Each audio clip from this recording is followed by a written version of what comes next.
Heavenly bodies है कि उनको हम नहीं बदल सकते, नहीं हिला सकते, लेकिन उनके साथ हम अलाइन हो सकते हैं। ने मुझे ऐसे कॉन्सेप्ट्स के साथ इंट्रोड्यूस किया था जहाँ मैं ये समझ पा रही थी कि वो बातें इंटरनेट पे नहीं है। ये जो प्लैनेट्स है ना, ये प्लैनेट्स आपके अंदर तत्व हैं। मतलब जो पिंड में है वही ब्रह्मांड में है, जो ब्रह्मांड में है वही पिंड में है। मतलब सेम एग्जैक्टली आपके अंदर उन प्लैनेट्स की एनर्जी है। तो जैसे आपने कहा कि 9 प्लैनेट्स हैं, राइट? तो लेकिन नेपट्यून और यूरेनस भी तो है। तो क्या वो हमारी एस्ट्रोलॉजी में इंक्लूड नहीं होते हैं? 1% ही अभी जान पाए हैं, तो हमें लग रहा है कि 9 प्लैनेट हैं। जितना मैंने अनुभव किया कि जिन्होंने 9 प्लैनेट को समझ लिया वो देवतुल्य, ये भी बहुत इनफाइनाइट के हैं। अगर किसी कॉमन इंसान को जिसको एस्ट्रोलॉजी के बारे में कुछ नहीं पता है और उसे अपने चार्ट्स के बारे में देखना है, तो सबसे सिंप्लीफाइड तरीका क्या है? एक डॉक्टर के पास और एक ज्योतिष के पास जो आता है वो पीड़ा में आता है, मतलब जो पीड़ा में होता है और वो क्यों जानने आता है, तो उसके क्यों का आंसर एस्ट्रोलॉजी दे देगी। जिस चीज़ के आंसर आपको कहीं नहीं मिलेंगे वो एस्ट्रोलॉजी बता देगी। सबसे प्यारा भी कह सकते हैं, क्योंकि मून के नक्षत्र को देख के ही आपका बर्थ का नक्षत्र डिसाइड होता है कि आपका जो नक्षत्र है उत्तर आषाढ़, जैसे कि अगर किसी का उत्तर आषाढ़ नक्षत्र है तो वो कहाँ से आता है, हम मून के नक्षत्र को ही उठा के उसकी पर्सनैलिटी के बारे में बताते हैं। जो भी नक्षत्र हमारा होता है मून का ही देखा जाता है। कोई भी प्लेनेट अच्छा और बुरा हमसे होता है। प्लेनेट न्यूट्रल है, हम उसको क्रिएटिव मोड पे लगाए बैठे हैं, मेंटेनेंस पे लगाए बैठे हैं या डिस्ट्रक्टिव मोड पे लगाए बैठे हैं। हम अच्छे बुरे होते हैं, प्लेनेट और दशा अच्छी बुरी नहीं होती। फिर उनको कैसे ठीक करें? आपको उनको अलाइन करने के लिए मेहनत करनी पड़ेगी। दशा प्लस और माइनस आपके कर्मा पे डिपेंड करती है। तो साहिल जी कैसे हैं आप? मैं बिल्कुल बढ़िया, आप कैसे हैं जानवी मैं जी? भी बढ़िया हूँ। नमस्कार। नमस्कार, नमस्कार। तो जब हम बात कर रहे थे और आप मेरे चार्ट्स देख रहे थे, जी। तो मतलब मुझे बहुत अच्छा लगा था आपसे बात करके और मुझे ये चीज़ समझ में आई थी कि हम जब बात कर रहे थे तो आपने मुझे ऐसे बहुत ऐसे कॉन्सेप्ट्स के साथ इंट्रोड्यूस किया था जहाँ मैं ये समझ पा रही थी कि वो बातें इंटरनेट पे नहीं है। बिकॉज़ आजकल सबको ज्ञान है, राइट? और आजकल सब सेल्फ अवेयर भी हैं कि कैसे अपनी चीज़ों को देखना है, फिगर आउट करना है। मैं देख रही हूँ कि इंटरनेट पे हर जगह आजकल बिकॉज़ ऑफ एआई ऑल्सो हम ये देख पाते हैं कि 12 घर कैसे हैं, हमारी एस्ट्रोलॉजी क्या है, but astrology is far beyond astrology. तो मैं सबसे पहले जी। चाहूँगी कि आप अपने आप को मेरी ऑडियंस को इंट्रोड्यूस कर दो और अपने बारे में बताओ और फिर हम स्टार्ट करते हैं आज के इस इंटरेस्टिंग टॉपिक के बारे में। मैं साहिल शर्मा, और मैंने आयुर्वेद किया है, तो अब मैं डॉक्टर साहिल शर्मा के नाम से लोग मुझे जानते हैं। मैं पर्सनली वैद्य मेरे नाम के आगे लगाता हूँ, तो वैद्य साहिल शर्मा। और एस्ट्रोलॉजी आपने जैसे ही, तो astrology is like psychology, and जो लॉजी शब्द पीछे यूज़ करते हैं, लेकिन इसको जब हम भारतीय विद्या के अंदर देखेंगे तो ज्योतिष का मतलब है ज्योति, ईश्वर की ज्योति जो आपका रास्ता दिखाती है। मतलब एक दीवा लेके कोई आपको रोशनी करके दिखाए कि ये रास्ता है, तो वो ज्योतिष का मतलब है ज्योति। किसकी ज्योति? ईश्वर की ज्योति। वो साक्षात ईश्वर की लैंग्वेज है जो आपसे कम्युनिकेट करती है एक चार्ट, प्लैनेट्स की फॉर्म में, मैथमेटिक कैलकुलेशन की फॉर्म में। वो इतनी हेवनली बॉडीज़ है कि उनको हम नहीं बदल सकते, नहीं हिला सकते, लेकिन उनके साथ हम अलाइन हो सकते हैं। आपके कहने का जी। मतलब है कि एस्ट्रोलॉजी सिर्फ एक कॉन्सेप्ट नहीं है बट ये एक स्पिरिचुअल जोन है जिसे हम ऑलमाइटी से कनेक्ट करते हैं और जी। इसके पीछे साइंस, लॉजिक, मैथ्स सब कुछ कैलकुलेट हो के हम देख पाते हैं कि क्योंकि यूजुअली अगर हम किसी पंडित के पास या जी। एस्ट्रोलॉजर के पास जाते हैं और हम उनसे कहते हैं कि आप मुझे ये बताओ कि ये कैसे है, बट उसके पीछे की जो एनालॉजी है वो मैं चाहती हूँ कि आप समझाओ। ये जो प्लैनेट्स है ना, ये प्लैनेट्स आपके अंदर तत्व हैं। मतलब हमें लगता है कि बाहर कुछ ऐसा हो रहा है जो हमारे अंदर हो रहा है। ऐसा आयुर्वेद भी बोलता है, लोगों से भी सुना है, इंटरनेट पे भी है। आयुर्वेद का एक कंसेप्ट है, जो पिंड में है वही ब्रह्मांड में है, जो ब्रह्मांड में है वही पिंड में है। मतलब सेम एग्जैक्टली आपके अंदर उन प्लैनेट्स की एनर्जी है। जब आप अपने मन पे ध्यान देते हैं तो चंद्रमा से उसको हम समझा सकते हैं कि देखो आपका मन ही आपका चंद्रमा है, आपकी आत्मा ही आपका सूर्य है। तो सूर्य से लेके ये 9 प्लैनेट्स है जिसमें राहु और केतु मून की ही 2 छाया है, नॉर्थ नोड और साउथ नोड। वो टोटल 9 प्लैनेट को हमारी लाइफ के अंदर हम सोचते हैं कि हम कुछ कर रहे हैं तो प्लैनेट घूम जाएगा। जैसे मैंने ये स्टोन पहन रखा है, मून स्टोन, तो मेरे मून स्टोन के पहनने से चंद्रमा पे फर्क पड़ेगा। इसको थोड़ा सा करेक्ट करते कि मेरी अलाइनमेंट चंद्रमा के साथ ज़्यादा बेटर होके मेरे को अवेयरनेस ऐड कर देगी। एस्ट्रोलॉजी आपको अवेयर करेगी कि ये रास्ता है गूगल मैप की तरह, ये रास्ता शॉर्ट है, ये थोड़ा लंबा है, इसमें समय लगेगा, इसमें आपका समय इतना लगेगा। डायरेक्शन जस्ट पता चल जाता है। अवेयरनेस आपके अंदर ऐड हो जाती है। अच्छा, जैसे आपने कहा कि 9 प्लैनेट्स हाँ हैं, जी। राइट? तो लेकिन नेपट्यून और यूरेनस भी तो है, तो क्या वो हमारी एस्ट्रोलॉजी में इंक्लूड नहीं होते हैं? वेस्टर्न जो एस्ट्रोलॉजी है जिसको हम होरोस्कोप बोल रहे हैं, हमारे यहाँ पे एस्ट्रोलॉजी बोल रहे हैं, वहाँ वो होरोस्कोप बोलते हैं, वहाँ वो इसको इंक्लूड करते हैं।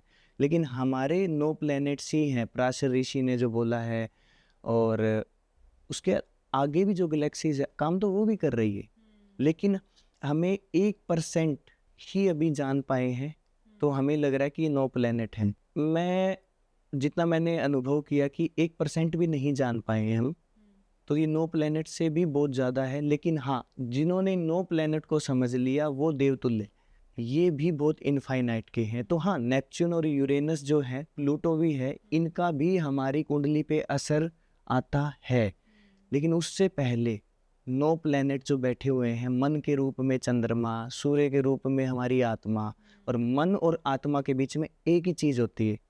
मतलब आप जब पृथ्वी को खुद स्वयं मान लीजिए, ठीक है, आत्मा है आपका सूर्य, और जैसे ही आप आत्मा की तरफ चलते हैं तो जो सैटेलाइट बीच में घूमती है, जिसको कहते हैं कि मन पे कंट्रोल कर लीजिए, आत्मा को पालोगे, पालोगे, तो सही वो बात है। बीच में आपका मन आता है जो उसको काटता है बीच में।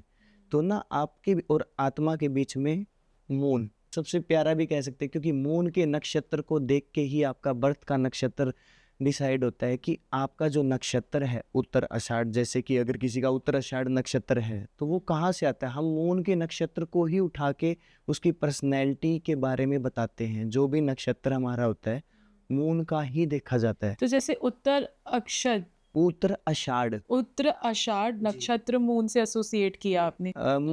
मून के नक्षत्र को हम लेते हैं, वो आपका बर्थ नक्षत्र होता है। अच्छा, इसको आप थोड़ा सिंप्लीफाई करके समझाओगे? और भी ऐसे 2-3 नक्षत्र जैसे मून से ये एसोसिएटेड है, सन से, राहु से, तो ऐसे आप कुछ 27 नक्षत्र हैं हमारे, ठीक है। 27 नक्षत्र में हर एक नक्षत्र ना किसी प्लेनेट से लिंक करता है, ठीक है। जैसे कि पूर्व भाद्रपद जो नक्षत्र है उसको ओन करते हैं, मतलब उसके जो डाइटी हैं वो है अपने जो गुरु तत्व है उनके अंदर बहुत ज़्यादा होगा। तो जो पूर्व भाद्रपद नक्षत्र है वो जुपिटर से, उनके जो लॉर्ड हैं वो जुपिटर हैं।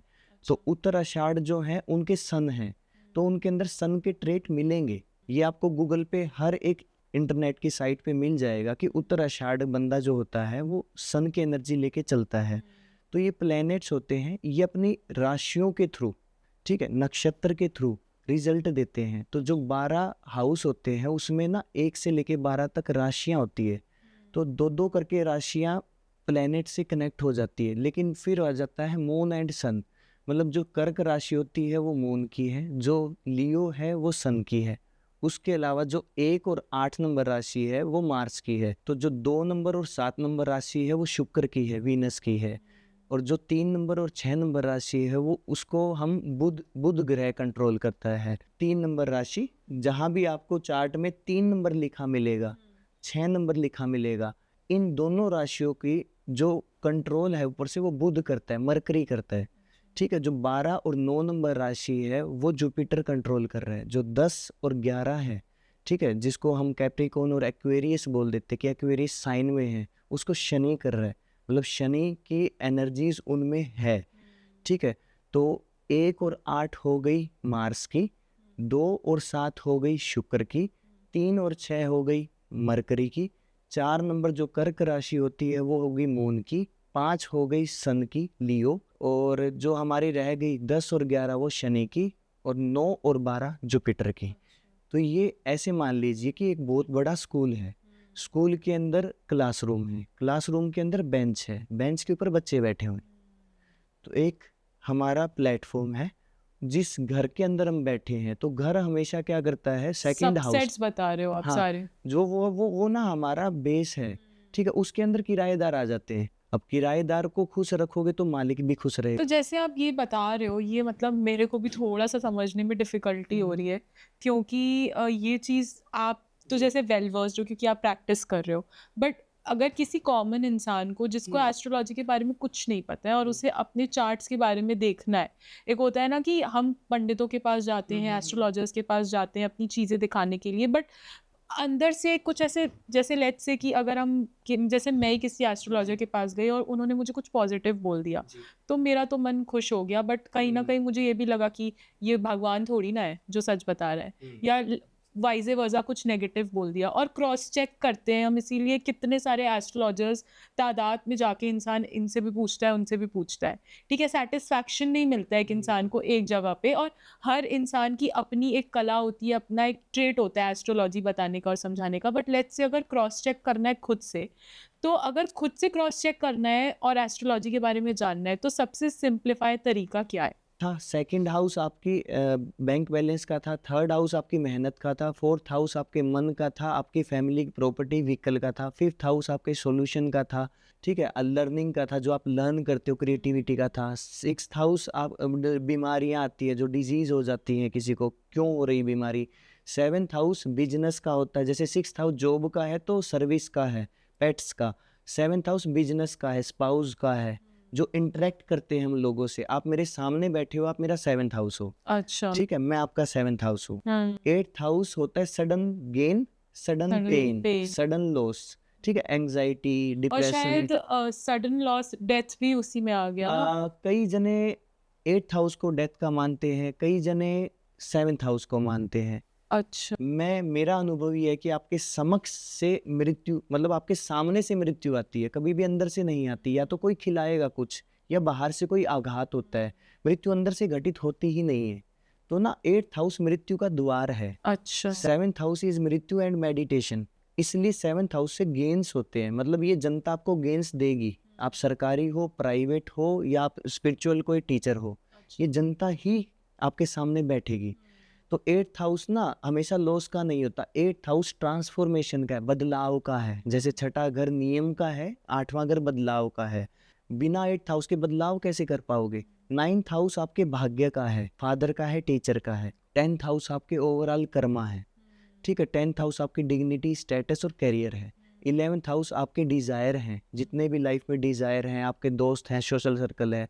Twelfth house is ultimate freedom, let go, investment का, कि कहाँ आप खुद को इन्वेस्ट कर रहे हो, लोग उसको पैसे से और जोड़ मोक्ष देते का हैं। भी तो होता है। हाँ, मोक्ष त्रिकोण होता है 4, 8, 12, फोर्थ, एट्थ एंड ट्वेल्थ, ये मोक्ष त्रिकोण दिलाते हैं। यहाँ कौन सा प्लेनेट बैठा है, फिर और ज्यादा गहराई में चले जाएंगे। Twelfth house is let go, अगर आपको लेट गो करना आ गया, इसका मतलब आपका ट्वेल्थ हाउस बोल रहा है कि मैं सही काम कर रहा हूँ। अच्छा, जैसे कि बहुत सारी मतलब मैं अभी कुछ दिन पहले ही ऐसे ही हम लोग आपस में सब फैमिली वाले बैठे हुए थे, तो ऐसे ही हम लोग डिस्कस कर रहे थे पास्ट लाइफ के बारे में और प्रेजेंट लाइफ के बारे में। तो उस पे एक मतलब हम लोगों ने जब आपस में डिस्कशन किया, तो मतलब वो था, कुछ कुछ चीज़ें ऐसे होती है ना, बहुत ही रिलक्टेंटली आपको फेस करनी पड़ती हैं इस लाइफ में, और आपको आंसर नहीं पता होता है कि यार ये चीज़ मेरे साथ बार बार ऐसे क्यों हो रही है, क्यों हो रही है, किस वजह से हो रही है, मतलब मैंने ऐसा क्या बिगाड़ा है, भगवान का, इंसान का, या व्हाटएवर। अगर आप स्पिरिचुअल हो तो आप भगवान को बोलोगे, अगर आप स्पिरिचुअल नहीं हो तो आप अपने आप को या एटमॉस्फेयर को या पीपल अराउंड यू को करोगे, ब्लेम करोगे, ब्लेम गेम खेलोगे। बट क्या एस्ट्रोलॉजिकली इसे हम कैसे सिंबलाइज कर सकते हैं कि हमारा पास्ट कर्मा इस हाउस से एसोसिएटेड है, और अपने मन की शांति के लिए लाइक कि अच्छा ठीक है, ऐसा क्या है जो ये चीज़ मेरे साथ बार बार हो रही है। एक डॉक्टर के पास और एक ज्योतिष के पास जो आता है वो पीड़ा में आता है, मतलब जो पीड़ा में होता है, और वो क्यों जानने आता है, तो उसके क्यों का आंसर एस्ट्रोलॉजी दे देगी। जिस चीज़ के आंसर आपको कहीं नहीं मिलेंगे वो एस्ट्रोलॉजी बता देगी। अब अगर एस्ट्रोलॉजी से थोड़ा सा बाहर निकल के सोचे तो जो भी सिचुएशन आपके पास दोबारा दोबारा आ रही है अलग अलग फॉर्म में, अलग अलग इंटेंसिटी पे, समझ लीजिए उस लेसन को आपने सीखा नहीं है। दोबारा उदाहरण आ गया, फॉर एग्जाम्पल मैं हनुमान चालीसा पढ़ते हुए, अगर हनुमान चालीसा पढ़ते हुए कॉल आ जाता और मैं कहता हूँ देखना एक बार किसका कॉल आया, फिर वापस हनुमान चालीसा पे, फिर बाहर घंटी बजी, एक बार देखना कौन आया, फिर हनुमान चालीसा पे, इसका मतलब मैं हनुमान चालीसा पे नहीं हूँ, मैं बाहर हूँ।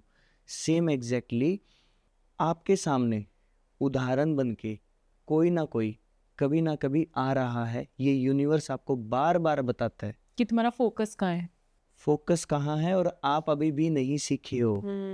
वो हर वक्त आपको आके ये बताएगा, कभी किसी भी फॉर्म में आ सकता है, कैसे भी आएगा, और रीज़न और सॉल्यूशन आप ही होते हो।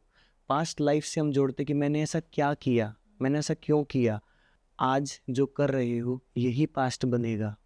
जस्ट एक ना पीछे मुड़ के देखोगे वो पास्ट है, सामने देख रहे हो वो फ्यूचर है, और अभी यहाँ खड़े होके जो देख रहे हो वो प्रेजेंट है। बात ये है कि वो जो पूछता ना मेरे साथ ही ऐसा क्यों हो रहा है, उस क्यों का आंसर और किसी के पास नहीं मिलेगा, आप जो ही के अंदर बांधेगा होता है। वही खोलेगा। अगर जैसे कि हर इंसान की अपनी ज़िंदगी में कभी-कभी होता है कि बहुत स्ट्रगल्स आ गई हैं, कभी-कभी लगता है बहुत अच्छा टाइम चल रहा है, कभी-कभी लगता है इल्यूजन्स हैं जो सिर्फ दिमाग में चल रहे हैं बट रियलिटी में कुछ हो नहीं रहा है, और ऐसे बहुत फीलिंग्स हैं जिसका कोई नाम नहीं होता है, पर वो आई बिलीव, क्योंकि मैं स्पिरिचुअल इंसान हूँ, तो मैं तो बिलीव करती हूँ कि हर समय कुछ ना कुछ जो रिवॉल्व हो रहा है आपके अराउंड वो एनर्जीज आपसे करवाती हैं। मतलब डेफिनेटली आप करते हो, लेकिन सोर्स कोई और होता है। तो मतलब मैं आपसे ये पूछना चाहती हूँ कि जैसे मैं सोर्स मेंशन कर रही हूँ, तो कभी वो सोर्स हमारा राहु बन जाता है, कभी केतु बन जाता है, कभी शनि जी बन जाते हैं, कभी सूर्य बन जाता है, लाइक ऑल द प्लैनेट्स जो हमारे रिवॉल्व कर रहे होते हैं। तो ये कैसे पता चले कि कौन सी दशा हमें क्या सिखा रही है और कौन सी दशा हमें कितना स्ट्रगल दे रही है? दशाएं और प्लेनेट, ठीक है, दशा बताती है कब होगा, प्लेनेट बताते हैं क्या होगा। कोई भी प्लेनेट अच्छा और बुरा हमसे होता है, प्लेनेट न्यूट्रल है, हम उसको क्रिएटिव मोड पे लगाए बैठे हैं, मेंटेनेंस पे लगाए बैठे हैं, या डिस्ट्रक्टिव मोड पे लगाए बैठे हैं। हम अच्छे बुरे होते हैं, प्लेनेट और दशा अच्छी बुरी नहीं होती। वो इतना इंडिविजुअल है, वही राहु की दशा बूम कर रही है, इस्कॉन में हरे राम हरे कृष्ण करवा रही है, मेडिटेशन करवा रही है, आपका ध्यान लगवा रही है, वही राहु की दशा फोग इल्यूजन। और ऐसे कह रहे हैं कि जी राहु की दशा में तो बहुत परेशान थे, तो जो लोग परेशान होते हैं वो राहु की दशा अंतरदशा, स्पेशली अंतरदशा में ही कुंडली दिखाने आते हैं और डॉक्टर के पास जाते हैं, और उनकी ज़िंदगी में जो भी लगता है कि हमारे साथ कुछ हो रखा है और बिना राहु के ध्यान नहीं लग सकता। ये सारा संसार आपको एक बात बोलता है, ध्यान से क्यों नहीं किया, ध्यान से क्यों नहीं तो करे। अपने राहु को कैसे ठीक करें? राहु है ध्यान देना, आप ध्यान दे दीजिए। आंख बंद करके कोई काम कर रहे हो, चिंता होगी, आंख खोल के कर रहे हो, चिंतन होगा। राहु इज योर ध्यान, जो भी दिख रहा है वो राहु है, जो भी महसूस हो रहा है वो केतु है। अब दशा बहुत बार आएगी, अंतरदशा में आएगी, सूक्ष्म दशा में, प्राण दशा में, महादशा में, लेकिन एक लाइन राहु आपका जो आपको दिख रहा है, ध्यान से देख के चलिए, महसूस हो रहा है वो केतु है। आपको उनको अलाइन करने के लिए मेहनत करनी पड़ेगी। दशा प्लस और माइनस आपके कर्मा पे डिपेंड करती है। और जैसे कहते हैं जो शनि की साढ़े साती आती साढ़े है साती वो, या ढैया आती मून, है, वो बहुत ज़्यादा डिफिकल्ट फेज होता है वो लाइफ का। किसी के साथ जैसे कि डिफिकल्ट हुआ, उसने फिर बोल दिया बाहर आके कि शनि की साढ़े साती अच्छी नहीं है, ऐसा नहीं है। मून के पहले 2.5 साल, मून के बाद में 2.5 साल, शनि जब ट्रांजिट करता है, गोचर करता है, तो उसको 7.5 साल फिर हम काउंट करके कह देते साढ़े साती। अगर आप फोकस हो, डिसिप्लिन्ड हो और आपके अंदर धैर्य है, शनि की साढ़े साती आपकी बहुत प्यारी है। अच्छा, अगर फोकस नहीं हो, डिसिप्लिन्ड नहीं हो, किसी भी धैर्य नहीं है, एस्पेक्ट किसी भी एक्सपेक्ट में, लाइफ में फिर पेन आया, फियर आई और बीमारियां आई, शनि की साढ़े साती वो बुरी हो गई। पर ये बहुत अच्छी चीज़ बता रहे हो आप कि मतलब ये चीज़ मैंने कहीं नहीं सुनी है कि दशा महादशा हमारे प्लैनेट्स न्यूट्रल होते हैं और हर हम कुंडली ही प्यारी होती है, उतनी हर प्यारी कुंडली होती है। अच्छी होती है, हर कुंडली में हर एक प्रकार का हीलर हर एक इंसान होता है, लेकिन कोई बोल के हील करेगा, कोई हाथ रख के हील करेगा, कोई खाना खिला के हील करेगा, लेकिन हर एक व्यक्ति हीलर होता है। हम कहते हैं कि रेकी सीख के आइए, प्राणिक हीलिंग सीख के आइए, क्या हम नहीं सीख सकते? क्या वो सीख सकते? हर एक प्रकार का हील करने का तरीका उसके चार्ट में अलग है। जैसे हर प्रकार की ड्राइविंग अलग होती है ना, ड्राइवर सभी हैं, लेकिन ड्राइविंग के तरीके सबके अलग है, गाड़ी चूज करने के तरीके भी अलग है। एक लाइन में एस्ट्रोलॉजी नहीं सिखा सकते, बता सकते। मुझे आपसे बात करके अभी तक तो बहुत अच्छा लग रहा है।